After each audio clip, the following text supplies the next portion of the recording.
Bienvenue dans cette dernière édition d'Information sur Gabon Première.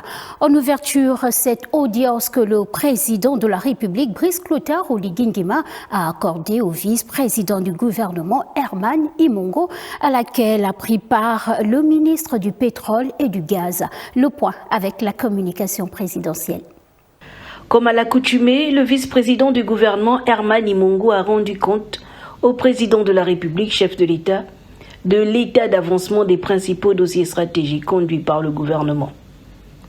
Dans ce cadre, et en présence du ministre du Pétrole et du Gaz, le vice-président du gouvernement a présenté au chef de l'État les progrès enregistrés par les membres de la commission chargée du dialogue social dans le secteur des hydrocarbures.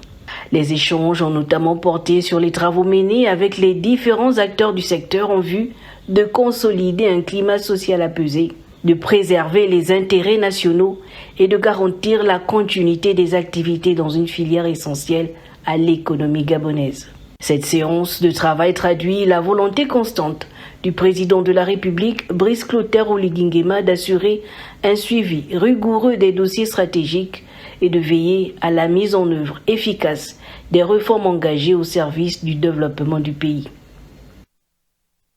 En prélude à la visite d'État du président de la République, Brice Clotaire Oligui Nguema à Paris en juillet prochain, l'ambassadeur de France au Gabon a été reçu en audience par ce dernier. Une rencontre consacrée à la préparation de ce rendez-vous bilatéral majeur, mais également à l'examen des nombreux projets et partenariats qui illustrent l'excellence des relations entre Libreville et Paris.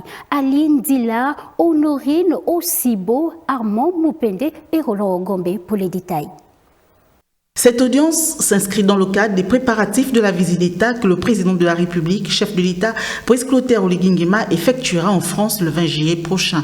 Cette importante échéance diplomatique qui marquera une nouvelle étape dans les relations entre Libreville et Paris a été au cœur des échanges entre les deux parties. J'étais là pour discuter avec lui des différents sujets qui pourraient être à l'ordre du jour de cette visite et nous avons une discussion comme d'habitude très amicale, très ouverte sur tous les sujets de la relation bilatérale, qu'il s'agisse des sujets économiques, des sujets militaires ou des sujets éducatifs et culturels. Et donc c'est dire l'ampleur de la coopération franco-gabonaise, ce qui n'est pas une surprise, mais je peux d'ores et déjà vous dire que l'ensemble de ces sujets fera l'objet de discussions au plus haut niveau et je l'espère d'un texte d'accord qui permettra de graver les différents points de convergence qui existent entre nos deux pays sur l'ensemble de ces sujets. Au cours de cette rencontre, les modalités de cette visite ainsi que les principaux sujets inscrits à l'agenda présidentiel ont été examinés.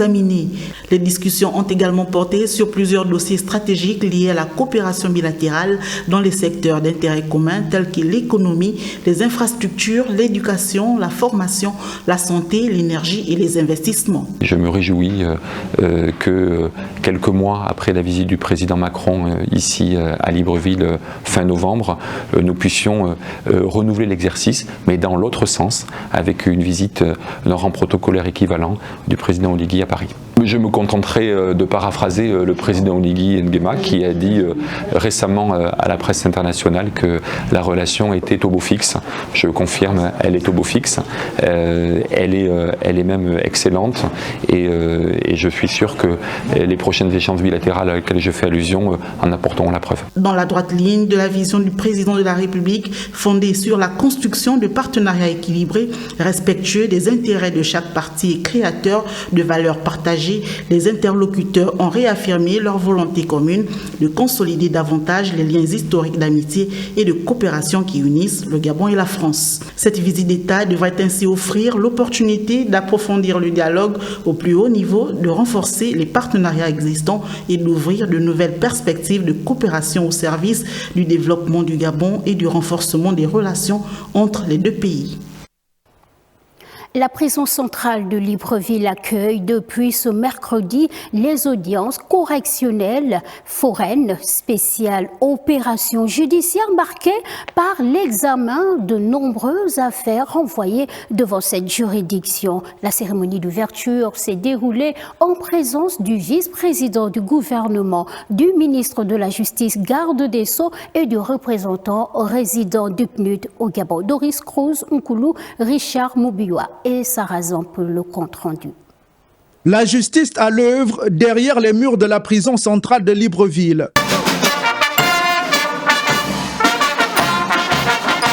Dans une atmosphère solennelle, le vice-président du gouvernement procède au lancement des audiences correctionnelles foraines spéciales organisées au sein de l'établissement pénitentiaire.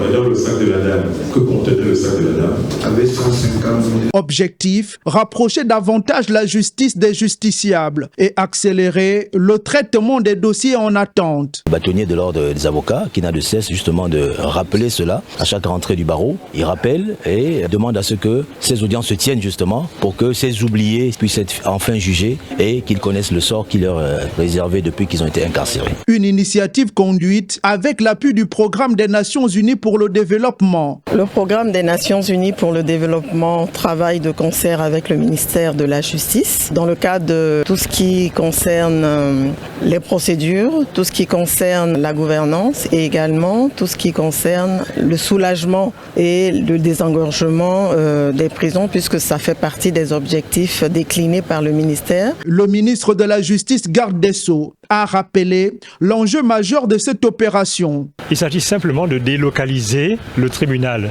Donc les magistrats, les avocats, les greffiers viennent en un lieu pour rendre la justice. Mais c'est un mécanisme qui est tout à fait courant et notamment dans des lieux où il n'y a pas de juridiction. C'est ça pour objet ou pour finalité de désengorger un peu les prisons parce que même s'il n'y a que 40 affaires, c'est quand même quelque chose, c'est toujours mieux que rien. Au terme de cette session, 40 détenus placés en détention préventive verront leur situation judiciaire examinée.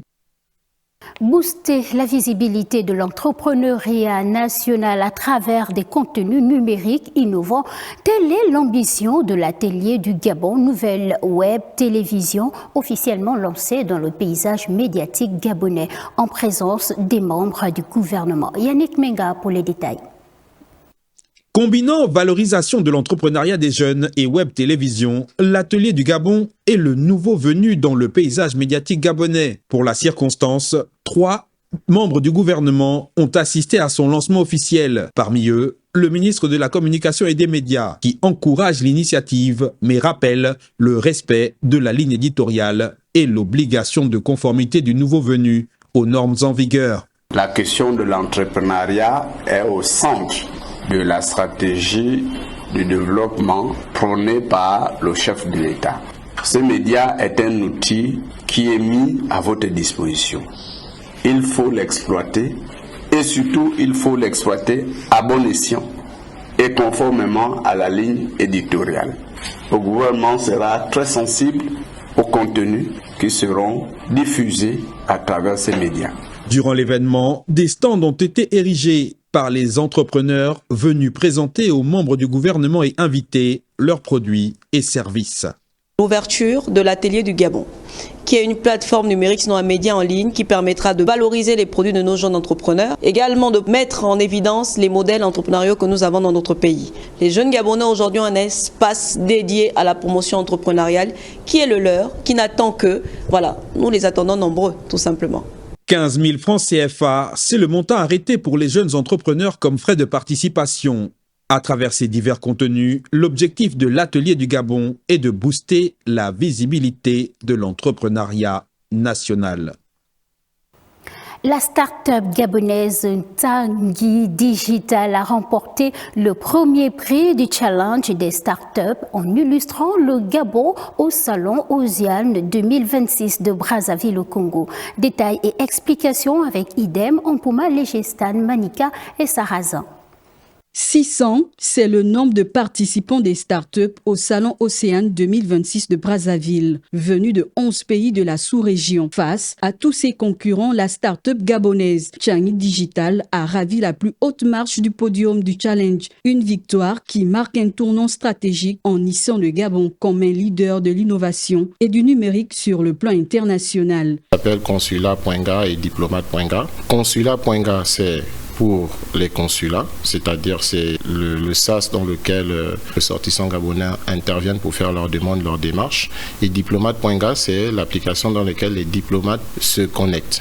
Donc il faut diviser les applications pour des raisons de sécurité. Là où d'autres se cantonnent à des modèles théoriques, la pépite gabonaise Asted, Pélène Lakouma, a apporté une réponse concrète au défi de la transition digitale en Afrique. L'application déjà est fonctionnelle. Ça veut dire qu'il est déjà en exploitation au niveau du consulat général du Gabon en France. Les cadres consulaires sont déjà établis. On a déjà 3000 Gabonais qui sont inscrits. Donc ça nous a permis d'implémenter tout le système de l'administration gabonaise qu'on a appelé administration.ga, qui permet à toutes les administrations d'être interconnectées. On a créé un système de gestion de documents, c'est-à-dire on peut savoir où un dossier se trouve, qui a ouvert, qui n'a pas ouvert, qui a traité le dossier, donc un suivi des dossiers, un suivi des budgets et une communication inter-administrative. Au-delà du trophée, ce triomphe envoie un signal fort à la communauté tech mondiale. L'écosystème numérique gabonais est mature, compétitif et exportable. Reste à savoir si les autorités sauront investir dans ces innovations.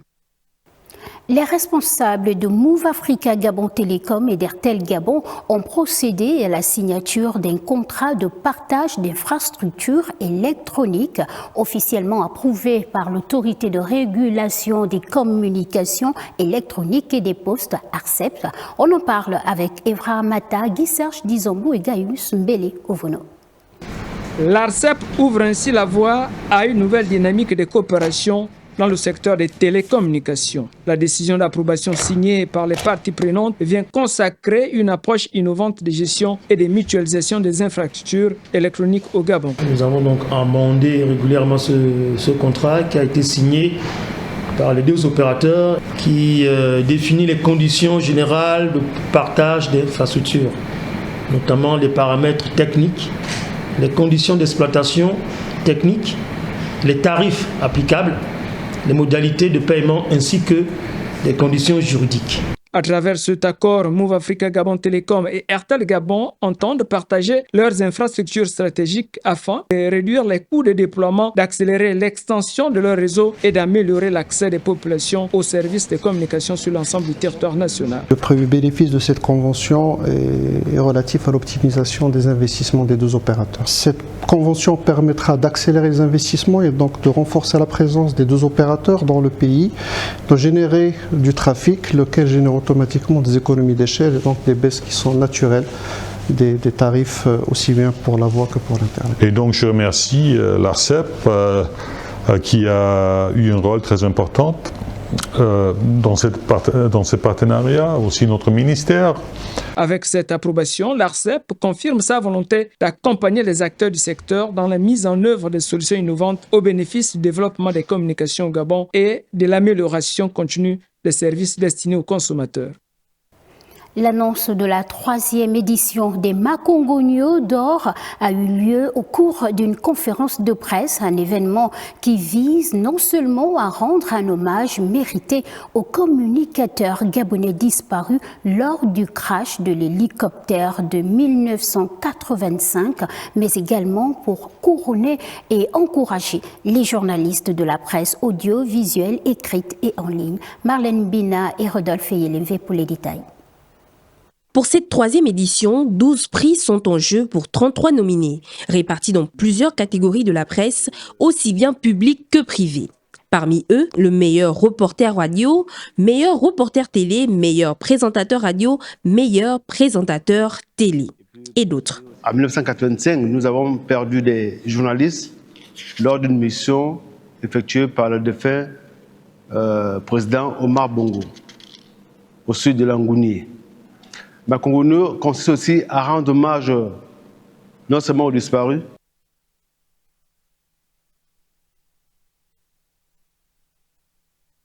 On parle également de cette célébration différée de la fête des mères à l'Office des ports et rades du Gabon au Prague ce mercredi, événement célébré autour d'une conférence axée sur le thème « Comment concilier vie professionnelle et vie familiale ». C'était en présence du directeur général adjoint de l'OPRAG. On en parle avec Arnaud Monza, Ludovic Bitegué et Sarazan. La rencontre a été ouverte par le numéro 2 de l'Office des ports et rades du Gabon. Pour cette année, cette fête des mères à l'OPRAG s'est articulée autour d'une conférence débat sous le thème « Comment concilier vie professionnelle et vie familiale ». Comment concilier vie professionnelle et vie familiale, c'est très difficile pour une femme parce qu'elle se trouve à jouer un double jeu. Celui de la femme, mère de famille, et celui de la femme professionnelle. Et c'est à elle de mettre en place des pratiques qui peuvent harmoniser dans son temps comment gérer sa famille et gérer son emploi. Mais pour cela, elle a également besoin d'être accompagnée, pour celles qui sont accompagnées, par leur conjoint ou encore par leur famille. Oui, j'ai exposé sur la santé mentale au travail. C'est un point très important pour la qualité du travail, les performances des travailleurs. Si on n'a pas bonne santé mentale, on ne peut pas être performant. Dans un secteur portuaire exigeant, ces femmes se doivent de gérer le stress, l'organisation du temps, la communication avec les conjoints et les enfants, entre autres, des outils pratiques pour éviter la dépression. À mon niveau, je fais ce que je peux mais les contraintes culturelles, les stéréotypes sont quand même assez forts pour endiguer le phénomène. Parce que même quand je suis juste au bureau jusqu'à 20h, 22h, je suis un peu coupable. Je me dis, je ne vais pas voir les enfants dormir, je ne vais pas les voir, je vais pas pu faire les devoirs avec eux. Je me sens un peu coupable et je me dis, il faudrait que demain je me rattrape. Et ce genre de programme m'a permis à moi d'avoir aujourd'hui les rudiments nécessaires pour pouvoir pallier à certaines réalités que je rencontre au quotidien. Un enjeu collectif qui engage 3 acteurs, la famille, les entreprises et l'État. Chacun a ses attributions pour pouvoir faire en sorte qu'une femme qui travaille soit équilibrée tout en ne négligeant pas sa famille. Le président de la République donne une place particulière à la femme en remettant en place, encore une fois, le ministère en charge des questions des femmes. À l'OPRAG, la fête des mères a donc pris la forme d'une réflexion collective pour des femmes plus épanouies au travail comme à la maison. L'association Bitam Unité a également célébré récemment dans la capitale bitamoise la fête des mères avec une remise de dons à l'orphelinat Jésus, Marie et plusieurs activités sportives. Charles Ougoula.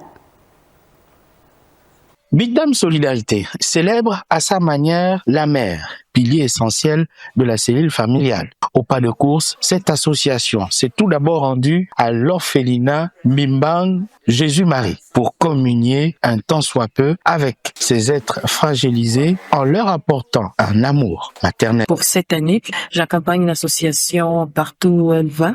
Ma contribution est d'abord une contribution d'amour. L'amour prime surtout. Puis, une séance de fitness pour se faire une santé de fer physique.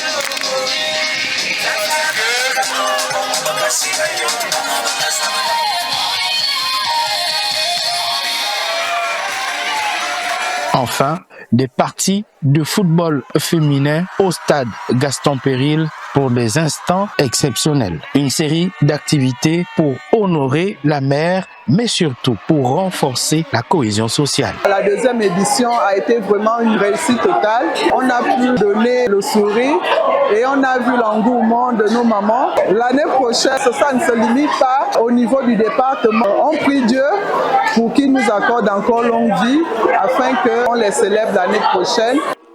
La mobilisation des femmes bitamoises témoigne indéniablement de la forte notoriété de l'association Bitam Unité. La 6e journée méga de la 2e édition de la Ligue de basketball de l'Estuaire au Naba Stadium a offert un spectacle intense, tactile et empreint de fair play. Four Projet et Tama Basketball en sortent vainqueurs. Reportage. Ce match restera sans doute l'un des plus intenses de la saison. Dès l'entame, Sparkle prend les commandes du jeu, impose un rythme d'enfer et une agressivité défensive étouffante. Ils dictent leur loi durant les 2 premiers quarts-temps. Mes joueurs ont très bien joué. Le match s'est déroulé comme on voulait. On a appliqué toutes nos phases de jeu. C'est une défaite qui va nous servir. On va retourner à l'entraînement, on va travailler.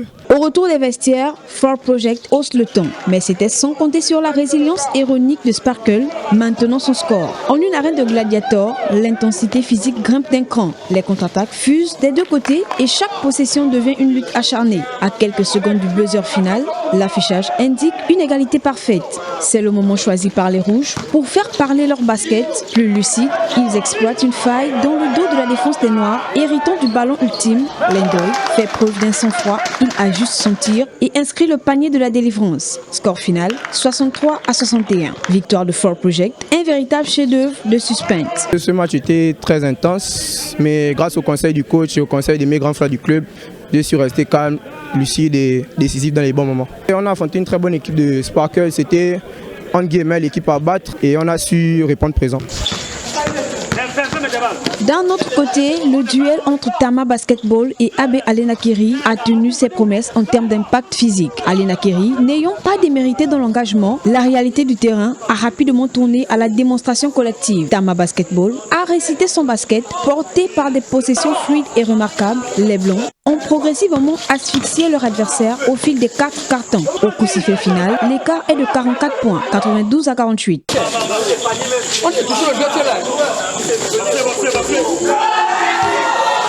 Au-delà des scores, ce que l'on retient de cette journée de 2e division, un retour salvateur au fair play. Le basket de l'Estuaire a de beaux jours devant lui.